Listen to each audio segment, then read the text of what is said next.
Power of Concentration by Theron Q. Dumont. Lesson 5. How concentrated thought links all humanity together. It is within your power to gratify your every wish. Success is the result of the way you think. I will show you how to think to be successful. The power to rule and attract success is within yourself. The barriers that shut these off from you are subject to your control. You have unlimited power to think, and this is the link that connects you with your omniscient source. Success is the result of certain moods of mind or ways of thinking. These moods can be controlled by you and produced at will. You have been evolved to what you are from a lowly atom because you possess the power to think. This power will never leave you, but will keep urging you on until you reach perfection. As you evolve, you create new desires, and these can be gratified. The power to rule lies within you. The barriers that keep you from ruling are also within you. These are the barriers of ignorance. Concentrated thought will accomplish seemingly impossible results and make you realize your fondest ambitions. At the same time that you break down barriers of limitation, new ambitions will be awakened. You begin to experience conscious thought constructions.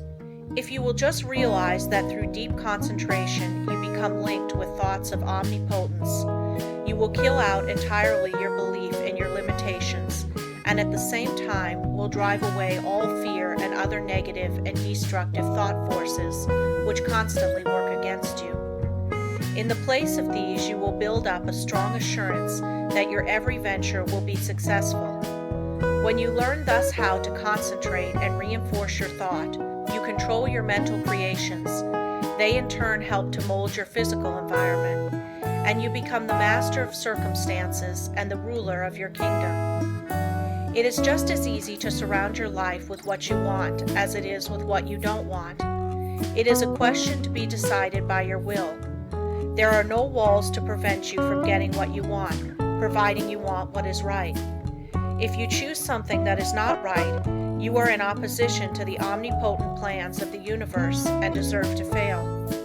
But if you will base your desires on justice and goodwill, you avail yourself of the helpful powers of universal currents, and instead of having a handicap to work against, can depend upon ultimate success, though the outward appearances may not at first be bright. Never stop to think of temporary appearances, but maintain an unfaltering belief in your ultimate success. Make your plans carefully and see that they are not contrary to the idea of universal justice. The main thing for you to remember is to keep at bay the destructive and opposing forces of fear and anger and their satellites. There is no power so great as the belief which comes from the knowledge that your thought is in harmony with the divine law of thought and the sincere conviction that your cause is right. You may be able seemingly to accomplish results for a time, even if your cause is unjust, but the results will be temporary, and in time you will have to tear down your thought edifice and build on the true foundation of right. Plans that are not built on truth produce discordant vibrations and are therefore self-destructive. Never try to build until you can build right. It is a waste of time to do anything else. You may temporarily put aside your desire to do right, but its true vibrations will interfere with your unjust plans until you are forced back into righteous paths of power. All just causes succeed in time, though temporarily they may fail. So if you should face the time when everything seems against you, quiet your fears, drive away all destructive thoughts, and uphold the dignity of your moral and spiritual life. Where there is a will, there is a way. The reason this is so is that the will can make a way if given the chance to secure the assistance of aiding forces. The more it is developed, the higher the way to which it will lead. When everything looks gloomy and discouraging, then is the time to show what you are made of by rejoicing that you can control your moods by making them as calm, serene, and bright as if prosperity were yours. Be faithful in sowing the thought seeds of success, in perfect trust that the sun will not cease to shine and bring a generous harvest in one season. It is not always necessary to think of the success of a venture when you are actually engaged in it. For when the body is inactive, the mind is most free to catch new ideas that will further the opportunity you are seeking. When you are actually engaged in doing something, you are thinking in the channels you have previously constructed, and the work does not have to be done over again. When you are in a negative mood, the intuitions are more active, for you are not then controlling your thoughts by the will. Everything we do should have the approval of the intuition. When you are in a negative mood, you attract thoughts of similar nature through the law of affinity. That is why it is so important to form thoughts of a success nature to attract similar ones. If you have never made a study of this subject, you may think this is all foolishness, but it is a fact that there are thought currents that unerringly bring thoughts of a similar nature. Many persons who think of failure actually attract failure by their worries, their anxieties, their overactivity. These thoughts are bound to bring failure. When you once learn the laws of thought and think of nothing but good, truth, success, you will make more progress with less effort than you ever made before. There are forces that can aid the mind that are hardly dreamed of by the average person. When you learn to believe more in the value of thought and its laws, you will be led aright and your business gains will multiply. The following method may assist you in gaining better thought control. If you are unable to control your fears, just say to your faulty determination, "Do not falter or be afraid, for I am not really alone. I am surrounded by invisible forces that will assist me to remove the unfavorable appearances." Soon you will have more courage. The only difference between the fearless man and the fearful one is in his will, his hope. So if you lack success, believe in it, hope for it, claim it. You can use the same method to brace up your thoughts of desire, aspiration, imagination, expectation, ambition, understanding, trust, and assurance. If you get anxious, angry, discouraged, undecided, or worried, it is because you are not receiving the cooperation of the higher powers of your mind. By your will, you can so organize the powers of the mind that your moods change only as you want them to, instead of as how circumstances affect you. I was recently asked if I advised concentrating on what you eat or what you see while walking. My reply was that no matter what you may be doing, when in practice, think of nothing else but that act at that time. The idea is to be able to control your unimportant acts. Otherwise, you set up a habit that will be hard to overcome because your faculties have not been in the habit of concentrating. Your faculties cannot be disorganized one minute and organized the next. If you allow the mind to wander while you are doing small things, it will be likely to get into mischief and make it hard to concentrate on the important act when it comes. The man that is able to concentrate is the happy, busy man. Time does not drag with him. He always has plenty to do. He does not have time to think over past mistakes, which would make him unhappy.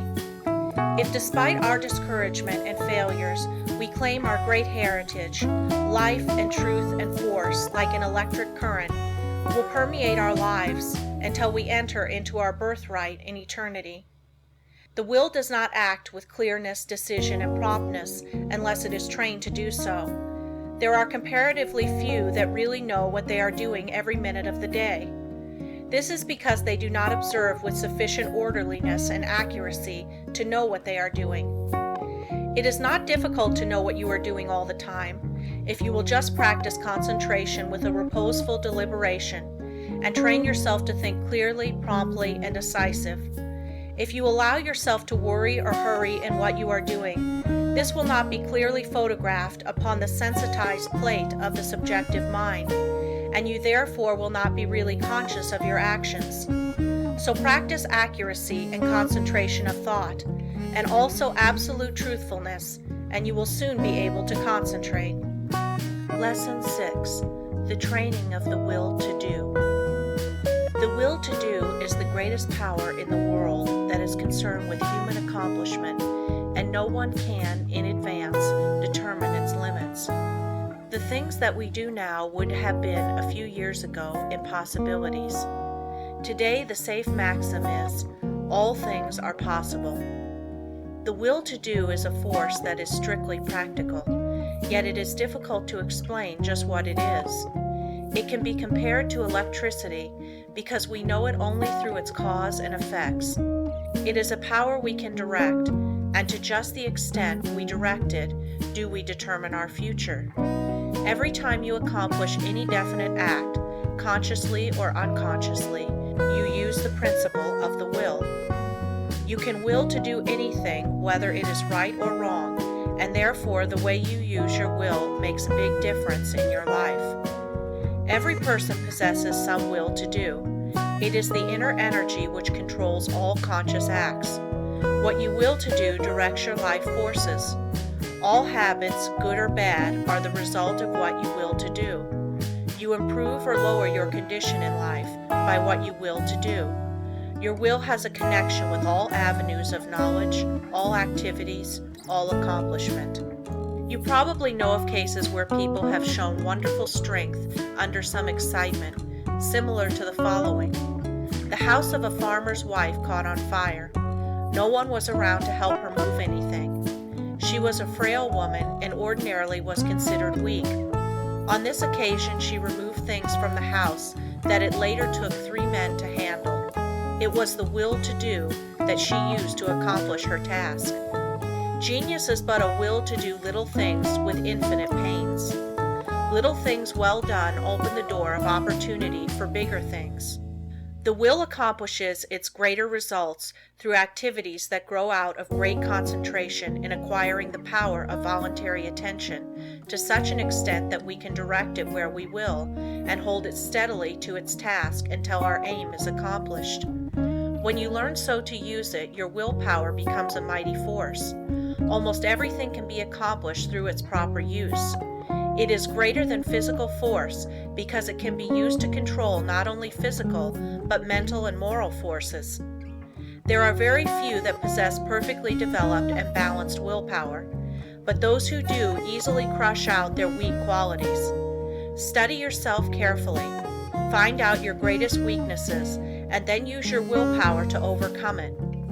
In this way, eradicate your faults one by one until you have built up a strong character and personality. Rules for improvement. A desire arises. Now think whether this would be good for you. If it is not, use your willpower to kill out the desire. But on the other hand, if it is a righteous desire, summon all your willpower to your aid. Crush all obstacles that confront you, and secure possession of the coveted good. Slowness in making decisions. This is a weakness of willpower. You know you should do something, but you delay doing it through lack of decision. It is easier not to do a certain thing than to do it, but conscience says to do it. The vast majority of persons are failures because of the lack of deciding to do a thing when it should be done.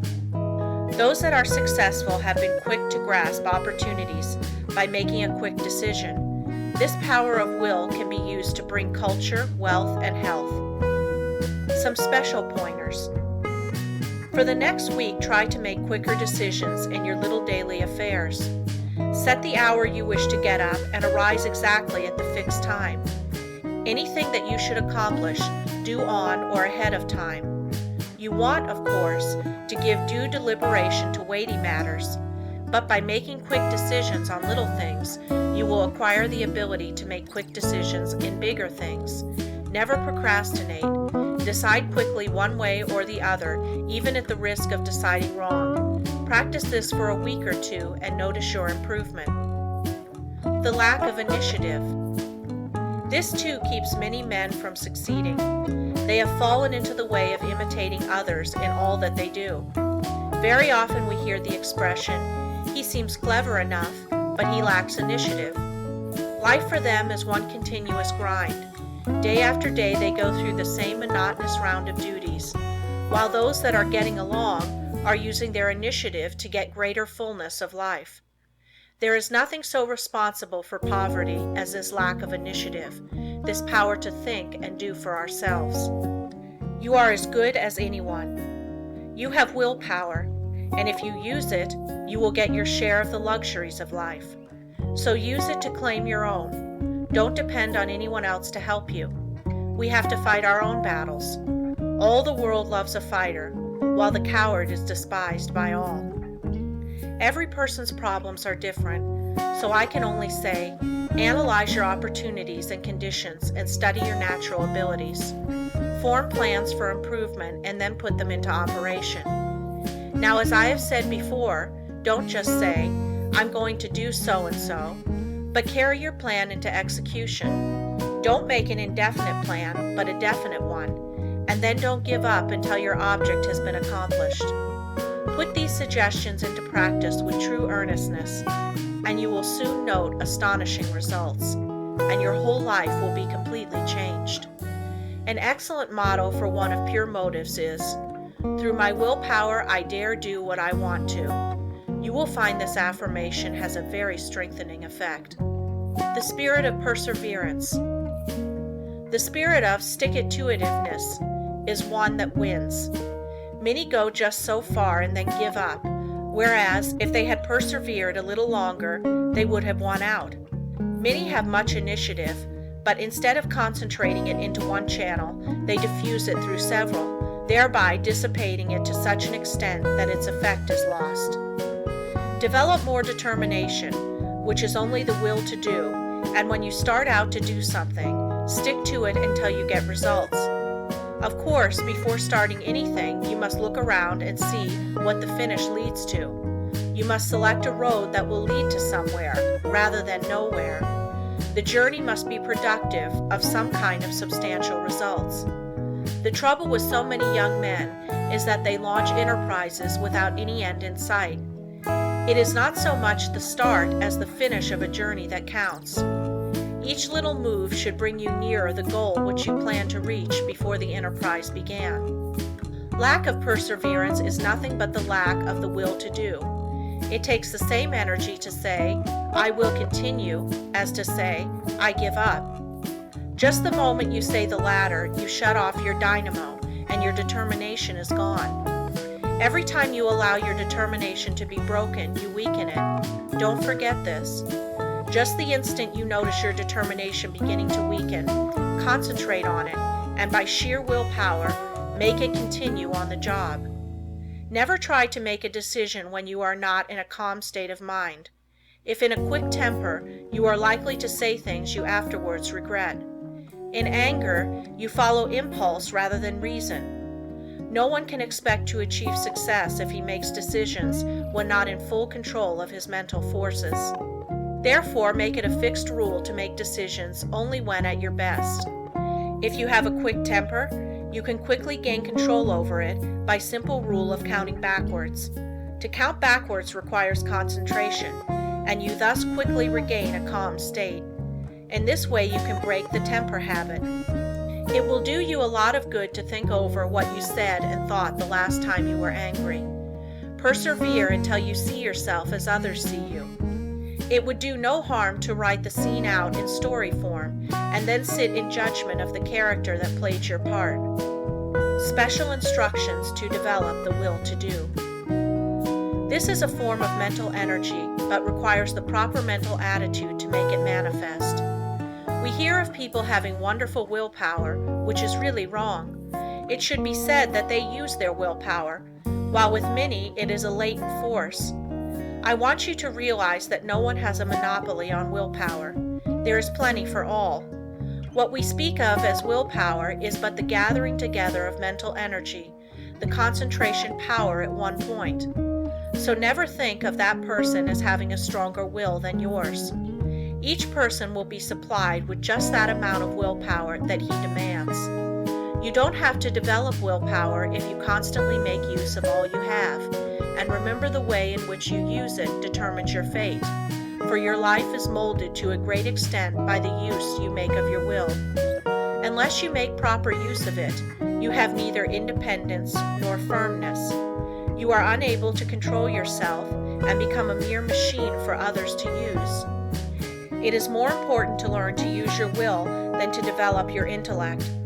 The man that has not learned how to use his will rarely decides things for himself, but allows his resolutions to be changed by others.